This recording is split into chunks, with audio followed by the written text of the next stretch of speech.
जन्मेजय ने पूछा, ब्राह्मण, धर्मराज ने ऐसा कौन सा कर्म किया था जिससे उन्हें शाप प्राप्त हुआ? किस ब्रह्म ऋषि के शाप से वे शूद्र योनि में उत्पन्न हुए?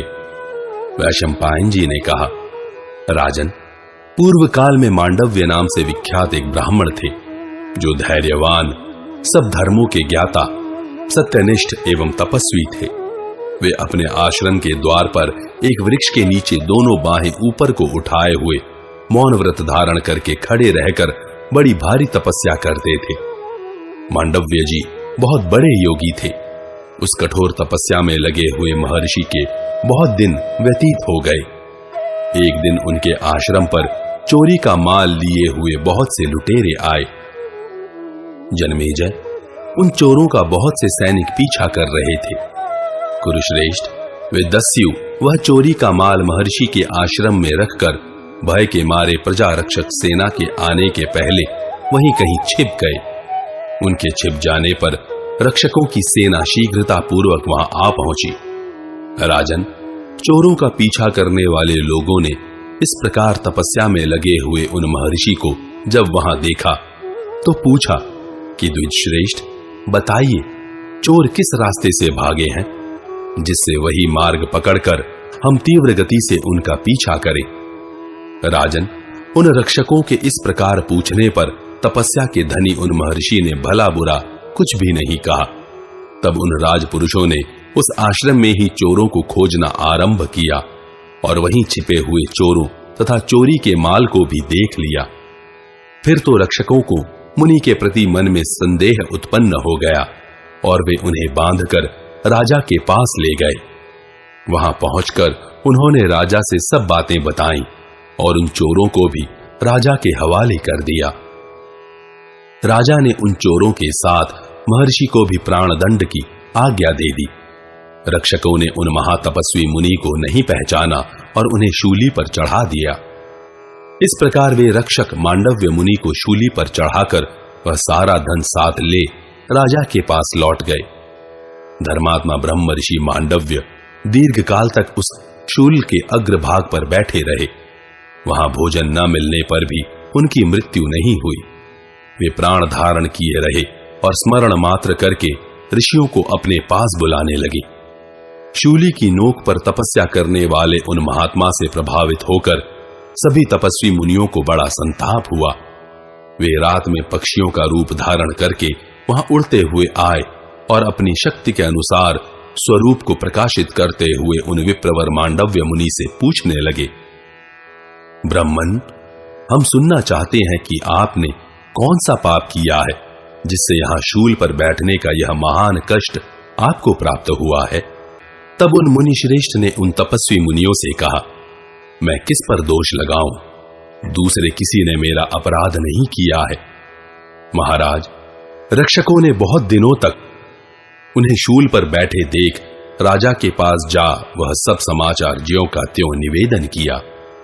उनकी बात सुनकर मंत्रियों के साथ परामर्श करके राजा ने शूली पर बैठे हुए उन मुनि श्रेष्ठ को प्रसन्न करने का प्रयत्न किया। राजा ने कहा, मुनिवर, मैंने मोह अथवा अज्ञानवश जो अपराध किया है उसके लिए आप मुझ पर क्रोध न करें। मैं आपसे प्रसन्न होने के लिए प्रार्थना करता हूं। वैशंपायन जी कहते हैं, जन्मेजय, राजा के यूं कहने पर मुनि उन पर प्रसन्न हो गए। राजा ने उन्हें प्रसन्न जानकर शूली से उतार दिया। नीचे उतारकर उन्होंने शूल के अग्रभाग के सहारे उनके शरीर के भीतर से शूल को निकालने के लिए खींचा। खींचकर निकालने में असफल होने पर उन्होंने उस शूल को मूल भाग में काट दिया। तब से वे मुनि शूलाग्र भाग को अपने शरीर के भीतर लिए हुए ही विचरने लगे। उस अत्यंत घोर तपस्या के द्वारा महर्षि ने ऐसे पुण्य लोकों पर विजय पाई जो दूसरों के लिए दुर्लभ है। अणि कहते हैं शूल के अग्रभाग को। उससे युक्त होने के कारण वे मुनि तभी से सभी लोकों में अणिमांडव्य कहलाने लगे। एक समय परमात्म तत्व के ज्ञाता विप्रवर मांडव्य ने धर्मराज के भवन में जाकर उन्हें दिव्य आसन पर बैठे देखा। उस समय उन शक्तिशाली महर्षि ने उन्हें उल्हाना देते हुए पूछा, मैंने अनजान में कौन सा ऐसा पाप किया था जिसके फल का भोग मुझे इस रूप में प्राप्त हुआ? मुझे शीघ्र इसका रहस्य बताओ, फिर मेरी तपस्या का बल देखो। धर्मराज बोले, तपोधन, तुमने फतिंगों के पुच्छ भाग में सींग घुसेड़ दी थी, उसी कर्म का यह फल तुम्हें प्राप्त हुआ है। विप्रर्वे, जैसे थोड़ा सा भी किया हुआ दान कई गुना फल देने वाला होता है, वैसे ही अधर्म भी बहुत दुख रूपी फल देने वाला होता है। अणिमांडव्य ने पूछा, अच्छा तो ठीक ठीक बताओ, मैंने किस समय किस आयु में वह पाप किया था? धर्मराज ने उत्तर दिया, बाल्यावस्था में तुम्हारे द्वारा यह पाप हुआ था। अणिमांडव्य ने कहा, धर्मशास्त्र के अनुसार जन्म से लेकर 12 वर्ष की आयु तक बालक जो कुछ भी करेगा उसमें अधर्म नहीं होगा, क्योंकि उस समय तक बालक को धर्मशास्त्र के आदेश का ज्ञान नहीं हो सकेगा। धर्मराज, तुमने थोड़े से अपराध के लिए मुझे बहुत बड़ा दंड दिया है। ब्राह्मण का वध संपूर्ण प्राणियों के वध से भी अधिक भयंकर है। अतः धर्म, तुम मनुष्य होकर शूद्र योनि में जन्म लोगे। आज से संसार में मैं धर्म के फल को प्रकट करने वाली मर्यादा स्थापित करता हूं। 14 वर्ष की उम्र तक किसी को पाप नहीं लगेगा, उससे अधिक की आयु में पाप करने वालों को ही दोष लगेगा। वैशंपायन जी कहते हैं, राजन, इसी अपराध के कारण महात्मा मांडव्य के शाप से साक्षात धर्म ही विदुर रूप से शूद्र योनि में उत्पन्न हुए।